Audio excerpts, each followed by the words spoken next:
Welcome to this explainer. Today, we're diving deep into something millions of us do every single day, usually without giving it a second thought. How often do you consume a whole day's worth of calories in just a quick 10-minute meal? We're going to explore this by looking at a guy named Jake. Jake's 27, and honestly, his life probably looks a lot like yours or someone you know. Super busy schedule, working late nights, zero time to cook. So, to keep up, he leaned on what was fast. Every single day, it was grabbing a quick burger and order of fries, pizza, or a giant soda. Which brings us to a huge question. What actually happens when convenience turns into an addiction? You see, at first, nothing felt wrong to Jake. Actually, scratch that. Eating all this fast food made him feel great. He was basically trading his long-term health for daily convenience, completely unaware he was stepping into a trap meticulously designed to keep him coming back for more. Okay, let's dive into this, because there's a massive disconnect between what Jake felt and what was actually happening. On one hand, you've got the immediate reward. Your brain absolutely loves those salty fries, the perfectly melted cheese, that huge sugar rush from those giant drinks. It feels incredible in the moment. But on the flip side, you have the hidden consequences. While Jake's brain was throwing a party, his body was silently dealing with rising inflammation, massive organ stress, and horrible energy crashes. The immediate reward basically acts as a smokescreen for the damage happening just under the surface. So, to understand why Jake couldn't just stop eating this stuff, we have to look at the food itself. Section 1, Engineering the Bliss Point, the Science of Cravings. Now, what's really interesting about this is that fast food isn't just accidentally delicious, it's meticulously engineered. Food scientists calculate this thing called the bliss point.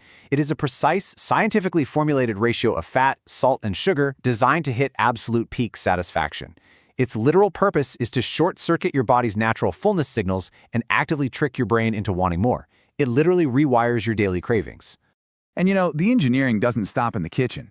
The marketing is a full-on sensory assault designed to trigger instant hunger. I'm talking bright, hyper-saturated colors everywhere. High-def, slow-motion shots of perfectly stretching cheese. They even engineer the commercials to highlight those super satisfying crispy sounds. The whole shebang is carefully calculated so you start craving their food before you've even opened your wallet. Because of this constant bombardment and that daily hit of the bliss point, Jake's palate was fundamentally altered. His brain got so hijacked by these extreme manufactured flavors that real, nutrient-dense foods were completely ruined for him. Slowly but surely, vegetables started tasting incredibly boring. Plain water, completely tasteless. Even a regular home-cooked meal felt totally empty to him. His brain was basically screaming for that engineered extreme. But while his brain was demanding more, his body was waving massive red flags. This brings us to Section 2, the invisible damage, system failure.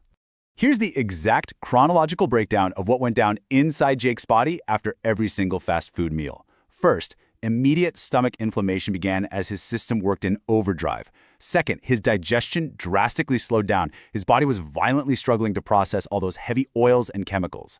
Third, thanks to the massive sugar spikes, crushing sugar crashes were absolutely inevitable. And finally, step 4, his energy totally plummeted and a thick brain fog set in. He felt terrible, but his body was already dependent, so instead of stopping, well, he just ate more.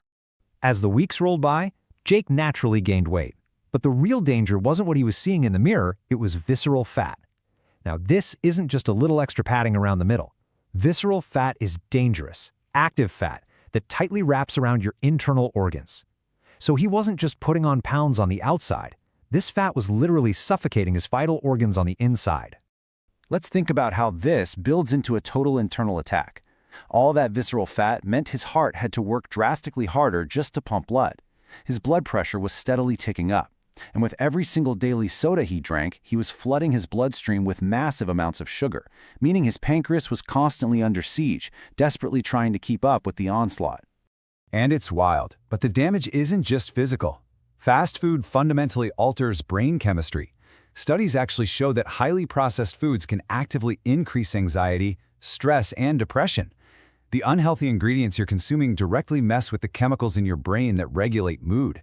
So it's severely impacting mental health right alongside physical health. Unfortunately, Jake ignored all these warning signs until it was almost too late. Section 3, the breaking point and the diagnosis. It happened on what felt like a completely normal night. Jake was just walking up a small, standard staircase. But suddenly, his chest felt incredibly heavy.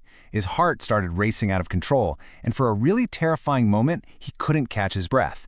An absolute inability to breathe properly just from taking a few steps. For the first time in his entire life, Jake was genuinely scared. The very next morning, he rushed to the doctor. And the medical results? They were a massive shock. High cholesterol, fatty liver, high blood pressure, pre-diabetes. All of this hitting him right at once. And remember, Jake is only 27. He was walking around with the internal medical profile of someone literally decades older than him. The doctor looked right at him and delivered this jarring sentence. Your body is aging faster than it should. I mean, how could food destroy someone this quickly?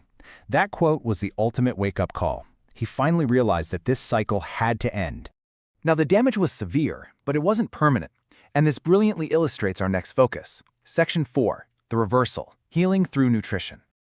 Jake obviously couldn't change overnight, but he started making simple, absolutely crucial swaps. He traded those old habits for restored ones. Soda became water. Fries became fruit. That daily fast food run was slashed to just once a week. Now, to be totally clear, the first few days were brutal. His body had been so reliant on that bliss point that he was craving sugar constantly. But when he pushed through that initial withdrawal, some pretty incredible things started happening. Just weeks later, his natural energy returned and his sleep improved dramatically. Fast forward a few months, and his mind felt remarkably clear. That heavy brain fog completely lifted, and even his skin cleared up. It's amazing to see the progressive, incredible healing capacity of the human body once you just stop pumping it full of engineered chemicals every single day. So the crucial point is this one profound truth. The human body can heal itself if you stop poisoning it. Jake managed to escape the trap of convenience. Yet today, millions of people are eating fast food daily, completely unaware of the damage happening inside them, unaware of that visceral fat and that severe organ strain. Which means it's time to turn the mirror onto ourselves. Maybe you're caught in that exact same cycle right now. The next time you find yourself reaching for convenience over your health, before you crack open another soda or order a greasy meal just because it's fast, ask yourself this one provocative question. Is this feeding my body or destroying it? Because the truth is, the bliss point might trick your brain into forgetting the consequences, but your physical system, it keeps the score. I'll leave you to evaluate your own daily habits with this powerful, lingering thought. Your body remembers everything you eat, so make sure you're giving it something worth